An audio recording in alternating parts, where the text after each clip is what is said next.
बाकस सजिएको कफन। सिन्दुरी रङ्गका रङ्गीन वस्त्रहरूमा सजिन रुचाउने उनी। विदेशिएको उनको आफ्नो मान्छेको पर्खाइहरूमा रमाउने उनी। पर्खाइका पीडाहरू पनि उनको निम्ति रमणीय थियो। दूरीहरूमा पनि रमाउने उनको प्रेम अचम्मको थियो। कस्तो जीवन चक्र यो, प्रेम, विश्वास, सपना अनि बलिदानहरूले भरिएको। के थाहा थियो र उनलाई यो जीवन चक्र यहीसम्म सीमित हुन्छ भनेर।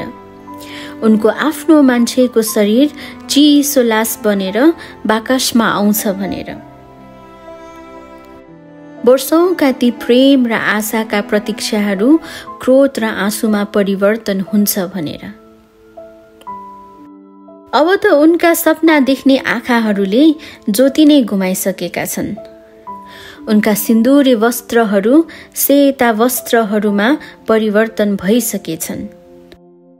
उनका रङ्गीन संसारलाई समाजको रीतिले ती सेता फिक्का वस्त्र चाहिँ बनाइदिएछन्। फेरि कुरा आयो त्यही बाकसको।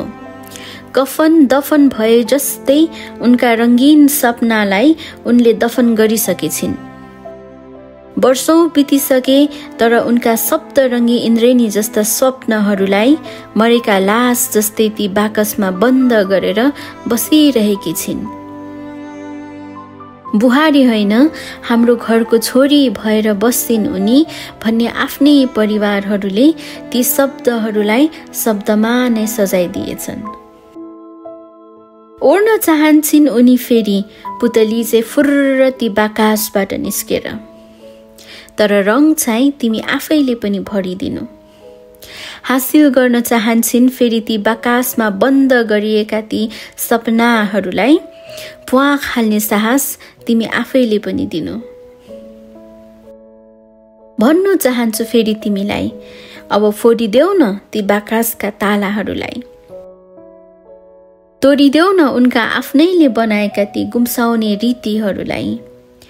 यति मात्र चाहन्छु तिमी निस्किदेऊ। त्यो उकुस मुकुस पार्ने बाकसलाई अब त्यहीँ छोडिदेऊ।